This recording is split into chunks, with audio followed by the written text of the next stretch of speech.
আসসালামু আলাইকুম ওয়া রাহমাতুল্লাহি ওয়া বারাকাতুহু।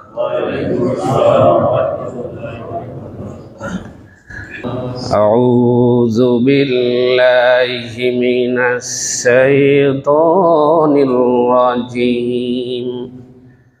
বিসমিল্লাহির রাহমানির রাহিম। ربنا آتنا في الدنيا حسنة وفي الآخرة حسنة وقنا عذاب النار. وعن أبي موسى رضي الله تعالى عنه قال قال رسول الله صلى الله عليه وسلم مثل الذي يذكر ربه والذي لا يذكر ربه مثل الحي والميت أو كما قال النبي صلى الله عليه وسلم. রাওয়াহুল বুখারী। সারা বিশ্বের একমাত্র সৃষ্টিকর্তা, লালন পালন কর্তা, জীবনদাতা, নিয়ন্ত্রণকর্তা, হায়াতদাতা, রিজিকদাতা মহান রব্বুল আলামিনের শুকরিয়া আদায় করছি, যিনি আমাদেরকে ঐতিহাসিক সম্বলিত পবিত্র মাস রজব মাস, বিশ্বনবী মেরাজ এর মাস, এই ঐতিহাসিক মাসের পবিত্র জুমার দিনে, প্রথম জুমায় মহান আল্লাহ পাক রব্বুল আলামিনের এই বিশাল দুনিয়ার মধ্যে সবচেয়ে সম্মানিত স্থান আল্লাহর পবিত্র ঘর মসজিদে এসে জুমার নামাজ আদায় করার, প্রস্তুতি গ্রহণ করার যে মহান প্রভু আমাকে আপনাকে সুস্বাস্থ্য, নেক হায়াত দান করেছেন, আল্লাহর ঘরে নিয়ে এসে আল্লাহর মেহমান বানিয়ে আল্লাহকে সিজদা করার কফাল দান করেছেন। আসুন সেই মহাবিশ্বের মহান সৃষ্টিকর্তা মহান রব্বুল আলামিনের শুকরিয়া আদায় করি। আমাদের অন্তরের অন্তঃস্থল থেকে, হৃদয়ের গহীন থেকে আমার আপনার অন্তরের যে ভালোবাসা রয়েছে, সেই ভালোবাসার শতভাগকে কোরবান দিয়ে আল্লাহর সন্তুষ্টি লাভের প্রত্যাশায় আল্লাহর শুকরিয়া আদায় করছি। আমরা সকলে পড়ছি আলহামদুলিল্লাহ। সুবহানাল্লাহি ওয়া বিহামদিহি সুবহানাল্লাহিল আযীম। ইয়া রাব্বি লাকাল হামদ কামা ইয়ানবাগি লিজালালি ওয়াজহিক ওয়া আযীমি সুলতানিক। লক্ষ কোটি তার চেয়ে অনেক অনেক বেশি দরুদ ও সালাম প্রেরণ করছি মহাকালের, মহাবিশ্বের মহানবী, আমাদের প্রিয় নবী, দুনিয়া আখিরাতের নবী, মহানবী হযরত মুহাম্মদ মুস্তাফা সাল্লাল্লাহু আলাইহি ওয়াসাল্লামের প্রতি। আমরা সকলে পড়ছি আল্লাহুম্মা সাল্লি আলা সাইয়্যিদিনা মুহাম্মদ ওয়া আলা আলি মুহাম্মদ ওয়া বারিক ওয়া সাল্লিম। মুহতারাম হাজিরিন, আমরা সকলেই জানি যে আরবি পবিত্র মাহে রজব মাসের চাঁদ আকাশে উদিত হয়েছে। বিশেষ করে আমরা যারা আল্লাহর উপর ঈমান আনার সৌভাগ্য আল্লাহ পাক রব্বুল আলামিন আমাদেরকে দান করেছেন, মুসলমান বানিয়েছেন, সেই আল্লাহ পাক রব্বুল আলামিনের সাথে সম্পর্কের উন্নয়নের একটি মাস আমাদের উপর ছায়া বিস্তার করেছে। আমরা আল্লাহর শুকরিয়া আদায় করছি আলহামদুলিল্লাহ। কারণ এই মাসেই আমরা যে নামাজ পড়তে এসেছি, সেই নামাজ এই মাসেই কি হয়েছে? রজব মাসে ফরজ হয়েছে না? রজব মাসে মেরাজুন নবী সাল্লাল্লাহু আলাইহি ওয়াসাল্লাম আল্লাহর হাবিবকে আল্লাহ পাক রব্বুল আলামিন আরশে আজিমে ডেকে নিয়ে সর্বশ্রেষ্ঠ উপহার দিয়েছেন, আলহামদুলিল্লাহ। আল্লাহর সাথে সম্পর্ক কিভাবে আমরা উন্নয়ন করতে পারি, সেজন্য আল্লাহ পাক রব্বুল আলামিন মেরাজের ব্যবস্থা করেছেন আমাদের জন্য নামাজের মাধ্যমে, আলহামদুলিল্লাহ। মুহতারাম হাজরিন, মহান আল্লাহর সাথে আমাদের সম্পর্ক হলো স্রষ্টা এবং সৃষ্টির। এই সম্পর্ককে ঠিক রাখার জন্য লাগবে দুটি জিনিস, একটা হলো ঈমান আর একটা হলো নেক আমল। কয়টা জিনিস? একটা হলো ঈমান আর একটা হলো কি? নেক আমল। ঈমানও থাকতে হবে, নেক আমলও থাকতে হবে। একজন মুমিনের সম্পর্ক সবচেয়ে বেশি থাকবে এবং সবচেয়ে বেশি ভালোবাসা থাকবে আল্লাহ পাক রব্বুল আলামিনের সাথে। পবিত্র কোরআনুল কারীমে আল্লাহ পাক রব্বুল আলামিন বলেছেন, ওয়াল্লাযীনা আমানু আশাদ্দু হুব্বান লিল্লাহ। যারা ঈমানদার তারা নিজের জানের চেয়ে আল্লাহকে কি বেশি ভালোবাসে, জীবনের চেয়ে আল্লাহকে কি বেশি ভালোবাসে। মুহতারাম হাজরিন, সুতরাং আমাদেরকে চেষ্টা চালিয়ে যেতে হবে ঈমান এবং নেক আমলের মাধ্যমে। পবিত্র কোরআনুল কারীমে আল্লাহ পাক রব্বুল আলামিন সূরা কাহফের 107 নম্বর আয়াতে আল্লাহ পাক রব্বুল আলামিন এই বিষয়টি পরিষ্কারভাবে ক্লিয়ার করেছেন।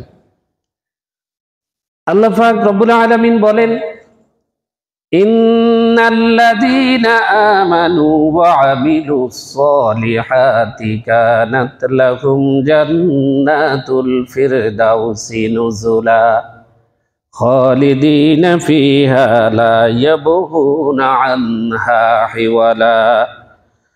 আল্লাহ পাক রব্বুল আলামিন বলেন, যারা ঈমান এনেছে এবং নেক আমল করেছে তাদের জন্য রয়েছে জান্নাতুল ফিরদাউস, খালিদিনা ফিহা লা ইয়াবগুনা আনহা হিওয়ালা। তারা সেখানে চিরকাল থাকবে, সেখান থেকে কেউ স্থান পরিবর্তন করতে চাইবে না। জান্নাতুল ফেরদাউস যদি কেউ একবার লাভ করতে পারে তাহলে সেখান থেকে সেই কি আর বের হতে চাইবে না। মুহতারাম হাজরিন, নেক আমল বলতে ইসলামের দেওয়া সব আমল।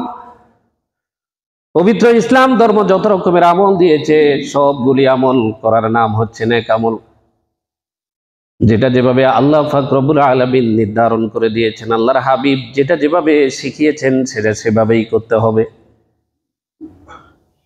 এবং যেগুলি অপরিহার্য করেছেন সেগুলি ছাড়া যাবে না, যেগুলি নিষেধ করেছেন সেগুলি কোনোভাবেই করা যাবে না।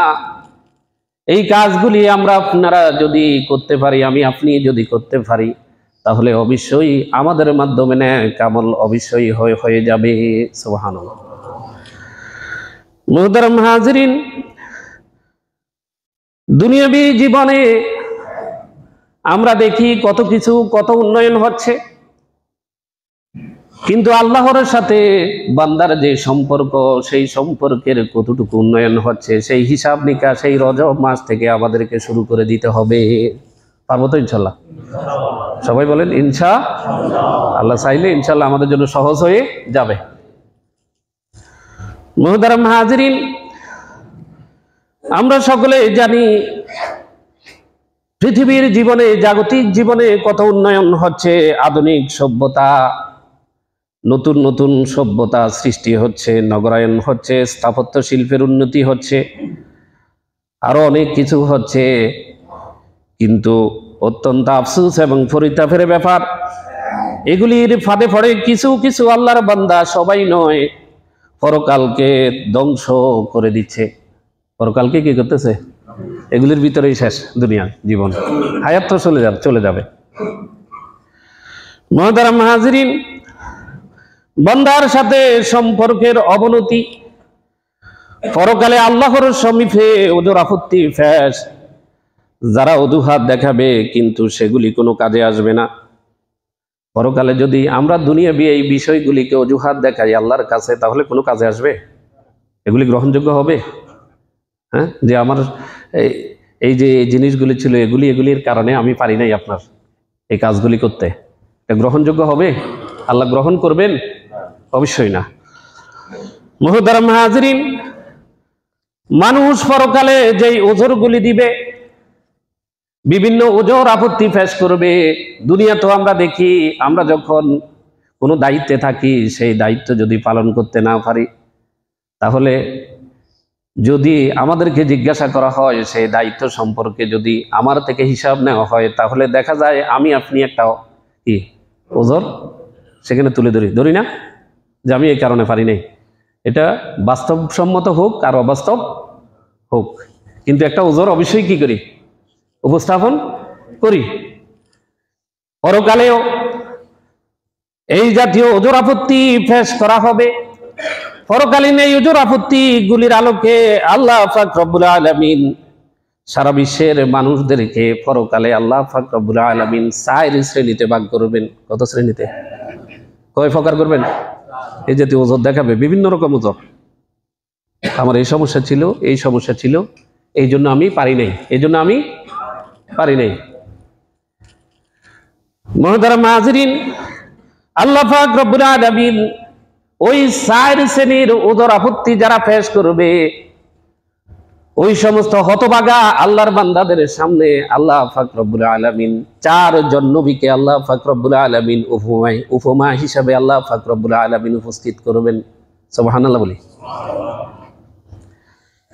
1 নম্বর যাকে আল্লাহ পাক রব্বুল আলামিন উপস্থিত করবেন, যেমন হাদিস শরীফের মধ্যে এসেছে, মহানবী হযরত মুহাম্মদ মুস্তাফা সাল্লাল্লাহু আলাইহি ওয়াসাল্লাম বলেছেন, ওয়াদিন নবী সাল্লাল্লাহু আলাইহি ওয়াসাল্লাম আন্নাহু ক্বাল ইন্নাল্লাহা তাআলা ইয়াহতাজ্জু ইয়াওমাল কিয়ামাতি বিআরবা'তি আনফুসিন আলা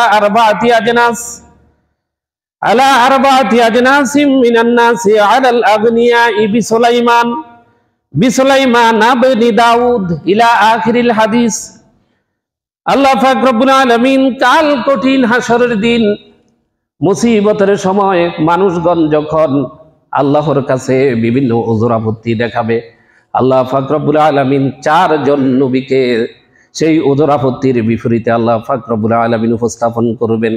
তাদের মধ্যে একজন নবী হচ্ছে আল্লাহর জলিলুল কদর পয়গম্বর হযরত সুলাইমান আলাইহিস সালাতু ওয়াস সালাম। সুবহানাল্লাহ বলে। মুহতারাম হাজিরিন, ওই সমস্ত ওজর পেশকারী বান্দারা কারা? যারা পৃথিবীতে রাজা ছিল, বাদশা ছিল, সম্পদশালী ছিল, ধনী ছিল, শিল্পপতি ছিল, ব্যবসায়ী ছিল, বড় ব্যবসায়ী ছিল। এই জাতীয় লোকেরা তাদের কাজের এত ভার দুনিয়াতে, তারা এত ব্যস্ততা দেখায়, ওই ব্যস্ততার ফলশ্রুতিতে দেখা যায় ঠিকমতো নামাজটা পর্যন্ত পড়তে পারে না অনেকে। নাউজুবিল্লাহ। তারা আল্লাহর কাছে বলবে, রব্বুল আলামিন এই বিশাল বিস্তীর্ণ কাজ ছিল, তারা ওজর পেশ করবে, রব্বুল আলামিন আমার মাধ্যমে কত বান্দা, আমার মাধ্যমে রিজিকের ব্যবস্থা হয়েছে না, এই জাতীয় ওজর পড়বে।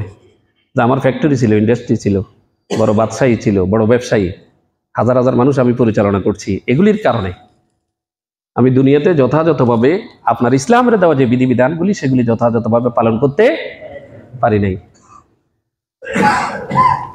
আল্লাহর সামনে যখন বান্দা এই জাতীয় অবাস্তব ওজর আপত্তি যখন উপস্থাপন করবে, আল্লাহ পাক রব্বুল আলামিন তাদের জন্য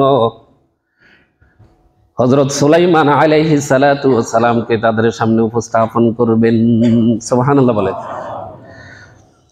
কেননা আল্লাহ পাক রব্বুল আলামিন তাকে সারা দুনিয়ার বাদশাহী আমার আল্লাহ পাক রব্বুল আলামিন সুলাইমান আলাইহিস সালাতু ওয়াস সালামকে দান করেছেন। নবী সুলাইমান জিন ইনসানের পাশাপাশি সমস্ত প্রাণীকুলের বাদশা ছিলেন। ছোট্ট উইফুকা থেকে আরম্ভ করে, ছোট্ট উইফুকা পিপিলিকা থেকে আরম্ভ করে বিশাল জিরাফ এবং হাতি পর্যন্ত, দরিয়ার এবং সমুদ্রের মল্লা মাছ এবং ছোট্ট কিস্তি মাছ থেকে আরম্ভ করে হাঙ্গর এবং তিমি মাছ পর্যন্ত সমস্ত প্রাণীকুলের বাদশা ছিলেন আল্লাহর নবী সুলাইমান আলাইহিস সালাতু ওয়াস সালাম। সুবহানাল্লাহ। আমরা জানি যে রাষ্ট্র যত বড় তার প্রয়োজনও কি তত বেশি, পরিবার যত বড় তার কার্যক্রমও কি তত বেশি, ব্যবসায়িক প্রতিষ্ঠান যত বড় তার কাজকর্ম তত বেশি। সুলাইমান আলাইহিস সালাতু ওয়াস সালাম সারা দুনিয়ার বাদশা ছিলেন। আল্লাহ পাক রব্বুল আলামিন সুলাইমান আলাইহিস সালাতু ওয়াস সালামকে সারা দুনিয়ার বাদশাহী দিয়েছিলেন, কিন্তু সেই যুগে টেকনোলজি এত উন্নত ছিল না। এজন্য সুলাইমান আলাইহিস সালাতু ওয়াস সালাম সেই জেরুজালেম তথা বাইতুল মাকদাস কেন্দ্রিক যেই শহর, আজ থেকে প্রায় 5000 বছর পূর্বে যেই শহরের ইতিহাস রয়েছে, সেই শহর সুলাইমান আলাইহিস সালাতু ওয়াস সালাম নিজের মন মতো করে সাজিয়েছেন। আমরা সকলে বলি সুবহানাল্লাহ।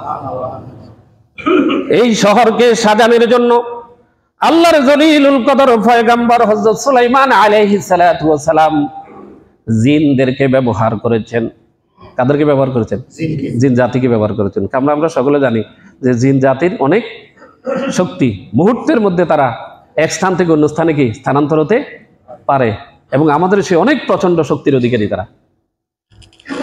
পবিত্র কুরআনুল কারীমে আল্লাহ পাক রব্বুল আলামিন সূরা আম্বিয়ার 82 নম্বর আয়াতে আমার আল্লাহ পাক রব্বুল আলামিন বলেন, ওয়া মিনাশ শায়াতিনি মান ইউগুসুনা লাহু ওয়া ইয়ামালুনা আমালান দুনা যালিকা ওয়া কুননা লাহুম হাফিজিন।